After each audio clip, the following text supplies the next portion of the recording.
I us toca el Club de Campo, un equip incòmode, però un equip a què els heu pogut guanyar, a més, amb molta solvència a Madrid. Aquí van guanyar ells, però segurament no us van agafar en el millor moment potser de la temporada. Com arriba la Gara a aquests play-offs? Bueno, una mica com tu dius, no? Jo penso que l'Egara ha anat de menys a més i la veritat és que hem acabat la lliga regular. Jo almenys estic molt satisfet, no? de com ha acabat l'equip.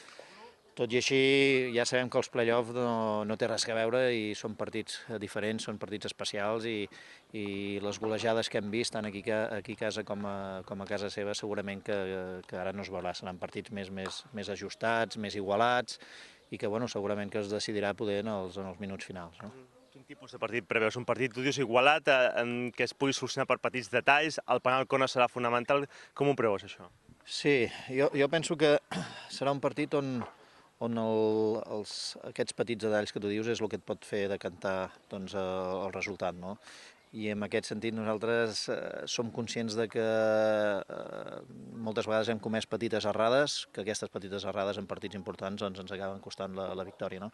Per tant, penso que haurem d'estar molt atents, molt ficats en el partit i aprofitar les ocasions que tinguem, que possiblement seran poques, i les poques que tenim les hem d'aprofitar i hem de mirar doncs, que el penalty corner, doncs, així com al llarg de la temporada no hem estat massa fins, doncs, que ens puguin entrar. No? Està clar que la Gara ha fet aquest passet endavant des que vas fer-te càrrec a la banqueta, els joves ja han agafat l'experiència, han vingut gent important, com pot ser el mateix Edi, i la prova està que he guanyat el Club de Campo, he competit amb l'Atlètic, he guanyat el Polo, és a dir, la Gara és un equip molt a tenir en compte de cara a aquests play-offs. Sí, com tu dius, ara portem 3 anys, almenys des que jo estic aquí, aquest és el tercer any, i el bloc bàsicament és el mateix, no? I a més la gran avantatge és que no hi ha hagut gaire moviment de jugadors, i els jugadors que en el seu moment els hi vam donar una responsabilitat, doncs ara és el moment que aquests jugadors ja comencin a demostrar el per què estan a l'Egara. No? I una miqueta és la mostra aquesta que diem, no? Que el que és la temporada regular penso que hem anat a més, i una miqueta ara l'idea és doncs, acabar doncs, el que és el final de temporada amb els play-offs doncs, amb un bon gust de boca, no? Que diem.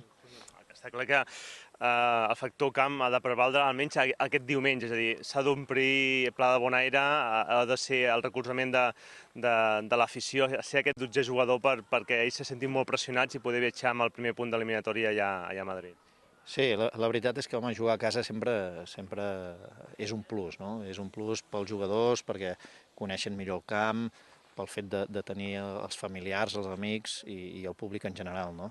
I la veritat és que bueno, penso que també és un bon moment per intentar donar una satisfacció doncs, al públic que els últims partits doncs, aquí a casa doncs, una miqueta els hem defraudat. No? Per tant, penso que és molt important aquest partit i per tant d'aquí també faig una crida doncs, a l'afició que ens vingui a animar. No? Tens dues baixes, segurament la de Pere Arc després de l'última jornada, aquestes segurament no entraven als plans teus.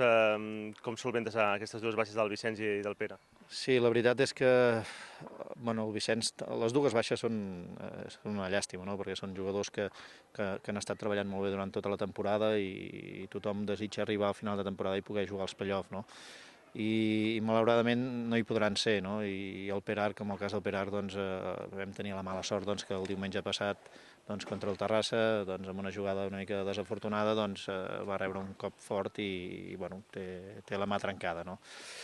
Què hi farem? S'ha de buscar solucions i de seguida ja ens hem posat a mirar alternatives i opcions, però l'avantatge és que tenim una plantilla prou àmplia i possiblement ho podrem cobrir doncs, sense masses problemes. És un partit pels Edi, pels Pol, pels Eduard Boix, gent veterana que poden aportar aquest plus de veterania, aquest tipus de partit de que això fa això?